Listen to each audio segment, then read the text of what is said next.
आज हम रामायण महाभारत और पुराणों का सांस्कृतिक महत्व इसके अंतर्गत पुराणों के बारे में समझेंगे। पुराण और उनका सांस्कृतिक क्या महत्व है उसको विस्तार से समझेंगे। इससे पूर्व हमने रामायण और महाभारत के बारे में जाना था। रामायण महाभारत की क्या विशेषता, रामायण महाभारत की कथा वस्तु को देखा और उनका जो सामाजिक आदर्श है उसको हमने विस्तार से समझा था। तो आज हम पुराण और उनका सांस्कृतिक महत्व, तो 4वीं शताब्दी ईस्वी से भारत में बौद्ध तथा जैन धर्मों की तुलना में पौराणिक हिंदू धर्म को प्रधानता मिलने लगी और रामायण एवं महाभारत की भांति पौराणिक हिंदू धर्म को लोकप्रियता मिली। और इनकी क्या विशेषता रही इस युग की, तो इसकी विशेषताओं के बारे में जानेंगे। पहली विशेषता है कर्मकांड की जटिलता, वाम मार्गी पंथों का जन्म। दूसरी विशेषता पौराणिक हिंदू धर्म को राज्याश्रय, समन्वयात्मक हिंदू धर्म, बौद्ध धर्म का पतन, जैन धर्म का ह्रास, पुराणों का विकास और पुराणों में वर्णाश्रम व्यवस्था और भागवत धर्म का समन्वय, पुराणों में वैदिक विचारों का नया रूप, पुराण पर महायान धर्म का प्रभाव, पुराणों में प्रवृत्ति और निवृत्ति का संगम। तो ये इन हम बिंदुओं को समझेंगे पुराणों के अंतर्गत। वैसे पुराणों को 2 भागों में बांटा गया है, 18 महापुराण और 18 उपपुराण। तो पुराणों की जो क्या विशेषताएं हैं इस युग की उनको हम समझते हैं। नंबर 1, कर्मकांड की जटिलता। पहला, मध्यकालीन विशाल मंदिरों के सिंहासनों पर बैठने वाले स्वर्णाभूषणों से अलंकृत देवताओं के पेचीदा क्रियाकलापों और व्रतों, उपवासों तथा जपों के दिखावटीपन में लिपटी हुई मध्य युग की पूजा में सातवाहन युग के आरंभिक सरल पौराणिक धर्म में उतना ही अंतर था। इस युग में विभिन्न देवताओं के सुनहले मंदिर बनने लगे, उनका साज श्रृंगार और पूजा विधि एक बड़ा प्रबंध बन गई। तो कहने का तात्पर्य है कि पूजा विधि में बहुत सारे ऐसी आडंबर और अंधविश्वास विद्यमान हो गए थे जिससे कि इसकी जो जटिलता में वृद्धि हुई इस युग में। और ब्राह्मणों तक ही ये बात ज़्यादा सीमित रही कि किस प्रकार से यज्ञ और पूजा विधि को किया जाए। तो ये एक तरह से जटिलता धारण कर ली थी इस युग में। तो कर्मकांड की को बढ़ावा मिलता हुआ देखने को मिलता है। तो इस प्रकार से कर्मकांड की जटिलता इसकी पहली विशेषता।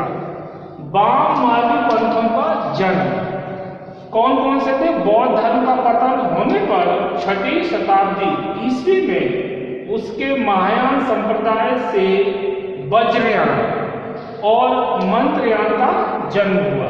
कब? 6वीं शताब्दी ईस्वी में महायान संप्रदाय से वज्रयान और मंत्रयान का जन्म होता है। वज्रयानी बुद्ध को क्या मानते हैं? वज्र गुरु तथा अलौकिक सिद्धि संपन्न देवता समझते थे। तो वज्रयानी जो थे बुद्ध को क्या मानते थे? वज्र गुरु तथा अलौकिक देवता और सिद्ध पुरुष। शैव मत में पाशुपत, कापालिक, वैष्णव मत में गोपी, लीला, तंत्र संप्रदाय में आनंद भैरवी की पूजा आदि पंथ चल पड़े थे।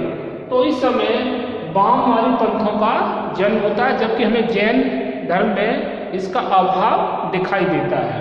इसके बाद पौराणिक हिंदू धर्म को राजस्व, तो पौराणिक हिंदू धर्म को राजस्व अधिक प्राप्त हुआ, इसीलिए इसमें मतलब उन्नति देखने को मिलती है। जो बहुत से ऐसे राजा हुए जिन्होंने इसको काफ़ी आर्थिक सहायता भी प्रदान की। तो गुप्त सम्राट भागवत धर्म के अनुयायी थे जो गुप्त सम्राट हुए, और परम इसके पोषक भी रहे, मतलब इन्होंने उन्नति में अपना महत्वपूर्ण योगदान दिया हर तरीके से। वैष्णव धर्म का विशेष उत्कर्ष हुआ इस समय, यानी विष्णु के भजन पूजन और विष्णु की जो उपासना पद्धति को काफ़ी बढ़ावा मिला, और वैष्णव धर्म का विशेष उत्कर्ष देखने को मिलता है। प्रतिहार, चंदेल, मौखरी, कंचुरी, वल्लभी और कामरूप के बर्मन राजा वैष्णव या शैव थे। तो इसके अतिरिक्त जो गुप्त सम्राटों के अतिरिक्त प्रतिहार, चंदेल, मौखरी, कंचुरी, वल्लभी और कामरूप के बर्मन राजा वैष्णव या शैव थे, यानी शैव मतलब शिव के उपासक। पालवंशी अवश्य बौद्ध के अनुयायी थे, बौद्ध धर्म को मानने वाले, किंतु सेनवंशी राजा वैष्णव और शैव थे। पर सेनवंशी जो राजा हुए हैं वो इसके वैष्णव और शैव थे, यानी विष्णु के उपासक और शिव के उपासक थे। इसके बाद अगली विशेषता जो है समन्वयात्मक हिंदू धर्म, मतलब हिंदू धर्म का तो वैसे ही सदैव ये है संदेश रहा है कि समन्वय की दृष्टि रही है। तो हिंदू धर्म में एक समन्वयात्मक दृष्टिकोण दिखाई देता है। सातवाहन की लहर में भारत की वनेचर और अन्यायों के सभी देवताओं में वैदिक देवताओं की प्राण प्रतिष्ठा की थी। पुराणों में ब्रह्मा, विष्णु, महेश तीन देवता ही प्रधान माने गए हैं।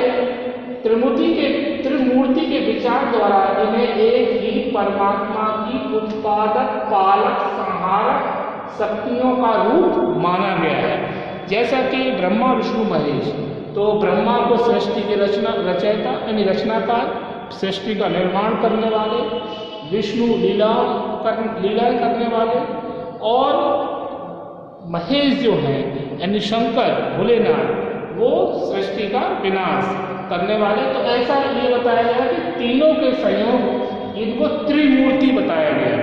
तो त्रिमूर्ति के विचार द्वारा इन्हें एक ही परमात्मा की उत्पादक, पालक, संहारक शक्तियों का रूप माना है। हरिहर की मूर्ति इसी विचार का मूर्त रूप है। हरिहर की मूर्ति इसी विचार का क्या है? मूर्त रूप। इसके बाद नेक्स्ट है बौद्ध धर्म का पतन, जैन धर्म का ह्रास।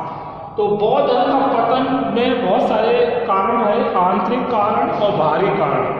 तो पहले हम देखते हैं बौद्ध धर्म के पतन में आंतरिक कारणों में क्या क्या कारण है। आंतरिक कारणों में नैतिक भिक्षुओं की विलासिता, जो बौद्ध भिक्षु थे वो अब विलासी जीवन जीने लगे, क्योंकि बौद्ध धर्म में जब स्त्रियों का प्रवेश हुआ तो जो भिक्षु थे, जो पहले एकदम पवित्र जीवन जी रहे थे, अब उनके अंदर विलासिता विद्यमान हो गई और जो बौद्ध धर्म का ह्रास होने लगा। इसके अतिरिक्त आलस्य भाव पैदा हुआ, नैतिक पतन होना ये स्वाभाविक था कि जब विलासी जीवन जब व्यक्ति जीता है तो उसका नैतिक स्तर भी गिर जाता है। तो ये तीनों बुराइयां देखने को मिलती, जैसे कि विलासिता, आलस्य और नैतिक पतन।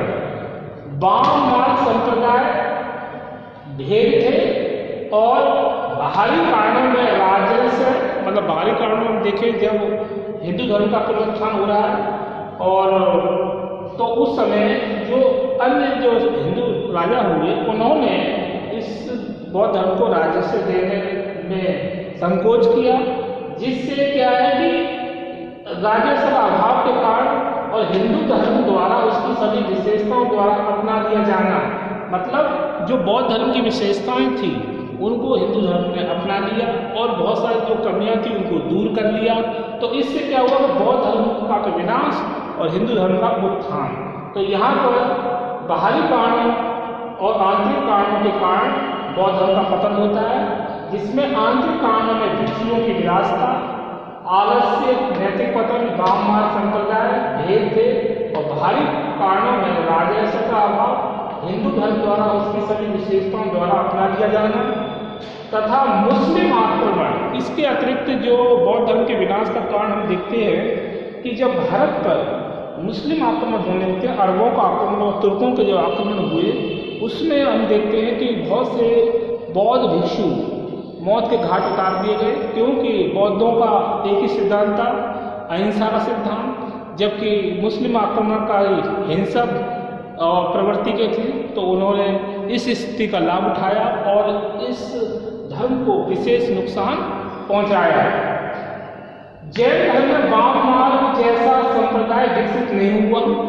जैन धर्म अपने आप में क्लिष्टता लिए हुए था और अधिक क्लिष्टता के कारण और कठोरता के कारण इसका भी धीरे धीरे ह्रास होने लगा और ये ह्रास का इसका कारण बना, इसकी कट्टरता।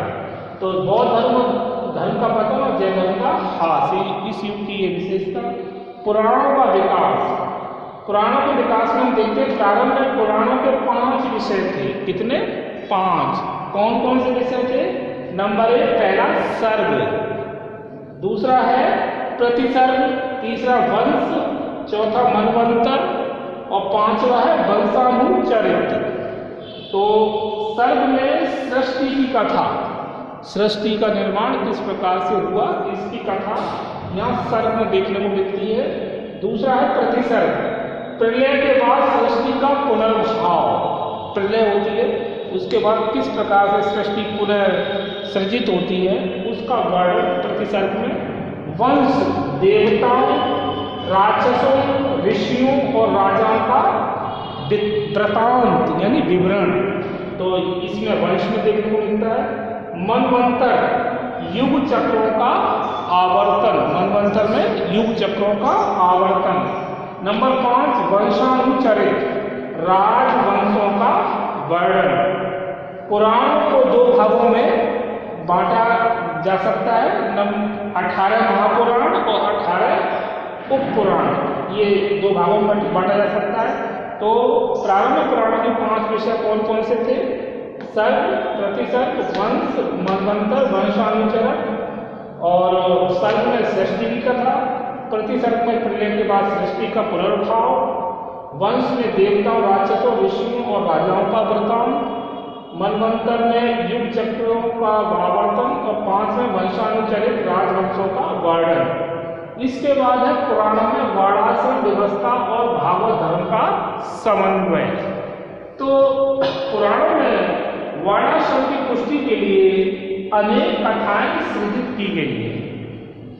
विष्णु पुराण, वायु पुराण और भागवत पुराण में राजा बेन की कथा में लिखा है, किसकी कथा में? राजा बेन की कथा में लिखा है कि वर्णाश्रम धर्म की अवहेलना करने के अपराध में ऋषियों ने उसे यमलोक पहुंचा दिया था और विष्णु के उपासक वर्णाश्रम धर्म के नियमों की पालना करते थे। तो इस समय जो है वो वर्णाश्रम धर्म की विशेष पालना की जाती थी, जिसका हम स्वरूप देखते हैं कि राजा बेन को जब वो वर्णाश्रम धर्म की अवहेलना करते हैं तो उस ऋषि मुनि उसे क्या करते हैं? यमलोक पहुंचा देते हैं, सिर्फ इसी अपराध के कारण कि उसने वर्णाश्रम धर्म की अवहेलना की है। इसके बाद है पुराणों में वैदिक विचारों का नया रूप। वैदिक विचारों का नया रूप में देखते हैं पुराणों में वैदिक विचार देवताओं और कथानकों को नए विश्वासों, मान्यताओं और आख्यानों का आवरण चढ़ाया गया है। मतलब पुराणों में वैदिक विचारों, देवताओं और कथानकों को नए विश्वासों, मान्यताओं और आख्यानों का आवरण चढ़ाया गया है। इनमें चिंतन मनन का सारा ठाट वैदिक है। कैसा है? वैदिक। वेदों को दक्ष अदिति विद्या में दक्ष यज्ञ के विध्वंस की कथा का रूप ले लिया है। पुराणों वैदिक विचारों का नया रूप। इसका पुराणों का पर महायान धर्म का प्रभाव। बौद्ध धर्म का मतलब हास तो होता ही है, जैन धर्म का भी हास होता है, लेकिन पुराणों पर महायान धर्म का क्या प्रभाव रहा और कैसे नया एक रूप देखने को मिलता है। तो मार्कंडेय पुराण में विंध्य के राजा विपचित की कथा में शांति देव ने बोधिचर्यावतार से मिलते जुलते विचार प्रकट किए हैं। तो इससे ही पता चलता है कि किस प्रकार से प्रभावित थे। मार्कंडेय पुराण में इसका उल्लेख देखने को मिलता है कि विदेह के राजा विपश्चित की कथा में शांतिदेव ने बोधिचर्यावतार से मिलते जुलते विचार प्रकट किए। यानी इससे ये पता चलता है कि पुराणों मतलब हिंदू धर्म के मानने वाले भी महायान संप्रदाय की बहुत सी अच्छी बातों से प्रेरित थे, सीखा उन्होंने, उससे मतलब काफी उनको ग्रहण भी किया। पुराणों में प्रवृत्ति और निवृत्ति का संगम देखने को मिलता है, प्रवृत्ति और निवृत्ति। यद्यपि पुराणों में भारत को कर्म भूमि और पुण्य भूमि कहा गया है, फिर भी उसकी दृष्टि समस्त विश्व में रहने वाले प्राणी मात्र पर है। मतलब भारत भूमि को ही पुराणों में ये कहा गया है कि ये पुण्य भूमि है, मातृभूमि है और ये सब भूमियों में श्रेष्ठ है। लेकिन फिर भी विश्व में जितने भी प्राणी रह रहे हैं उनके कल्याण की कामना की गई है पुराणों में। पुराणों में कर्म और मोक्ष, प्रवृत्ति और निवृत्ति का सुंदर समन्वय मिलता है। किसका? कर्म और मोक्ष। मतलब कर्म कैसा? अच्छा कर्म, तभी मोक्ष की मतलब संभावना है, क्योंकि बिना अच्छे कर्म और बिना तृष्णा को त्यागे और निवृत्ति मार्ग के बिना मोक्ष की संभावना नहीं है। ऐसा पुराणों में भी वर्णित देखने को मिलता है।